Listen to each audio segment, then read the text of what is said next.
So we talk a lot about change in our episodes, changing ourselves, becoming better people, doing all the work.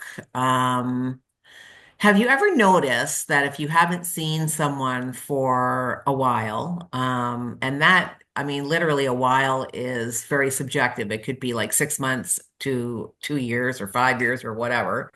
When that person sees you, they are expecting you to be the exact same version of what they last saw you as. And sometimes it's very evident that they're sort of struggling with, oh, wait a minute, you're not the same. You're not the same person. You've changed. You're different.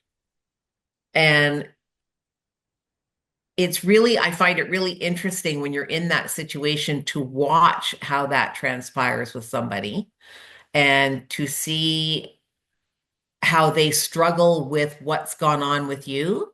Because I don't know if it becomes like an internal reflection for themselves of like, I haven't changed. How come you've changed? Have you guys ever experienced that? Trying to think. I'm kind of looking at it from a different angle. So I think it's like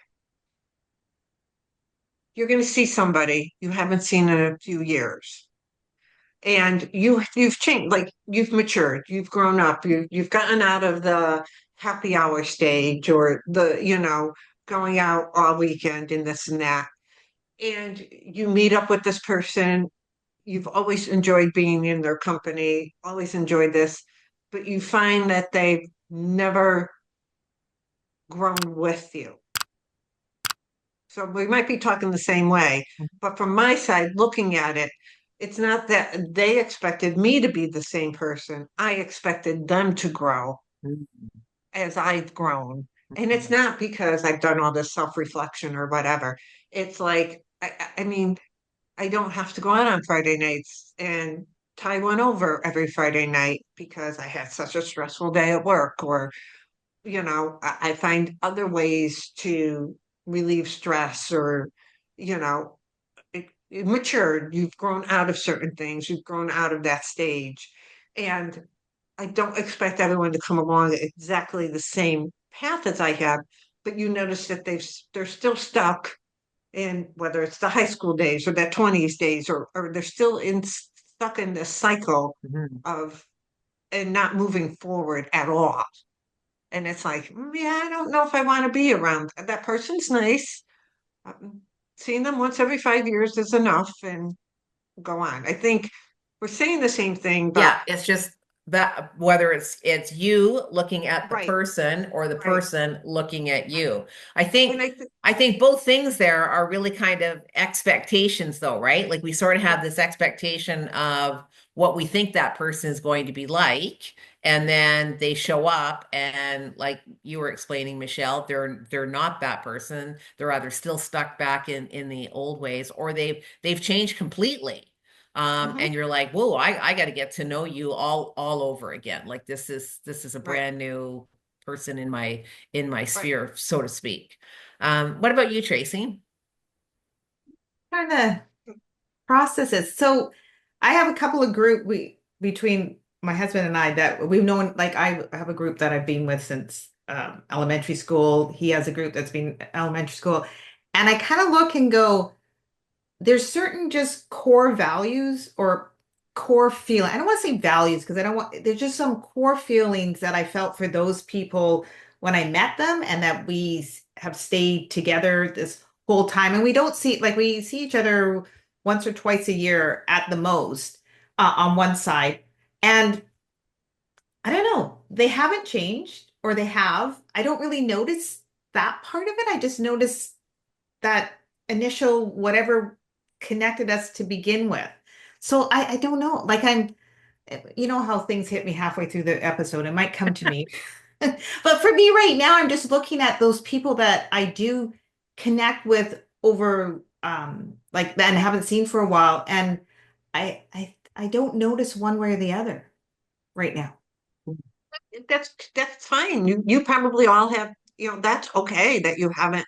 like had that type of thing happen. I think for myself, the times I've seen it is, you know how, well, I've been in corporate a couple times and you end up with these work besties and you end up going out for drinks like every Friday night or do this or you have lunch together, this and that.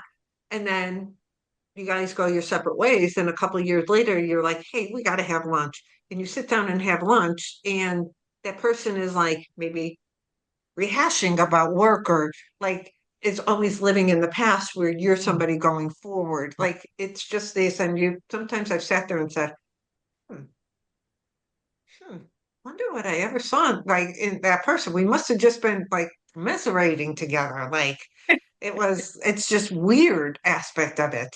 And that's okay because I truly, from the bottom of my heart, believe that people ebb and flow in our lives for a reason. Yeah, Yeah. yeah, I totally agree with that. I don't necessarily believe that relationships are, you know, 100% permanent. I mean, Tracy, I think you have a unique situation where you have a group of people, both yourself and your husband, from like, when you're itty bitty. Um, that's fair. I think that's probably a very unique thing, not the norm. And Yes. of course, because it belongs to you, you probably don't think that it's that unique. It's like, oh yeah, I'm sure Right. everybody does this, you know? It's like everybody's got friends from elementary school. It's like, probably No, not. I don't. Yeah. All of my friends from elementary school have passed, so I don't, they're all gone. So, But my partner, he has, I want to say there's 30 guys from high school. wow. They are on a text. They are on a group chat text. That's All the fun. wives laugh because they text more what they do with them in that 30 guy chat room than will all their significant others. It's hysterical. Mm. That's And fun that though. friendship, yeah, that friendship is tight.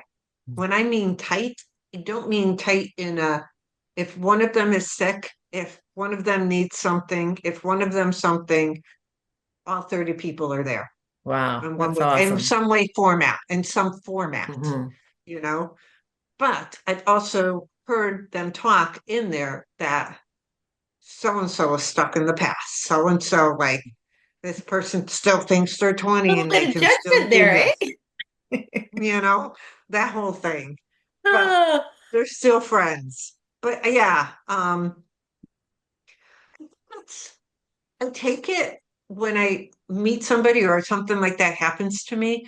I actually, when I leave, I take that person into my heart and say, okay, I'm not going to forget about them, but I think my time with them yeah. has come to Yeah. an end. Yeah, And that's absolutely. okay. It is Like they were okay. there for a Yeah. purpose. Yeah, but a lot of times I think people think that if a friendship is coming to an end, something's wrong or they've done Yeah. something wrong to initiate that, and it's not that way at all. It's No, not that way at all.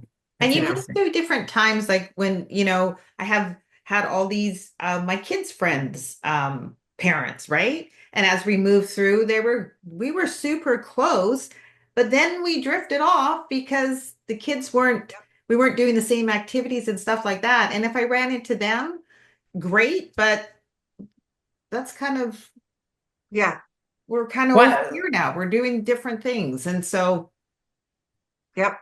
why do you think the connection between your elementary friends and you are still so strong? um, a couple of things. Like it was a very core group. We went through a lot. All of us had some stuff throughout our, we were very close at the time. And I think because there wasn't an easy way to keep in touch, it forced us to keep in touch. Like now I could just get on Facebook and it'd be like, okay, there you go. Hi, how are you? And not really get deep. And so it forced us to stay in touch. We had to really work at staying in touch. People were moving all over the place. One's married, one's not, blah, blah, blah. And it forced us to stay um, we were, I guess, all of us subconsciously were committed to staying in touch. And I think that's the same on my husband's side. That is the key right there. It's being committed to stay in Yeah. touch and, Mhm. Yeah, and not in a text message way, right? right. It is true connection, face to face, you know, give me a hug. It's that connection. Yeah, Yep. Yeah. So that's probably why. that's awesome. Yes. Yes. I love that. So, viewer, what about you? Do you connect to what we're saying? Do you see yourself like growing and friends not growing? Or do you see a friend growing and you not growing? Like, how do you work through that? If you have some questions on that or comments, please put them below. If you feel that this episode will help somebody, please share it with them. Make sure you hit that subscribe button and that like button. And don't forget to hit notifications so you know when the next episode is coming. Until next time. Thanks for watching, and we hope to see you as a regular member of our community.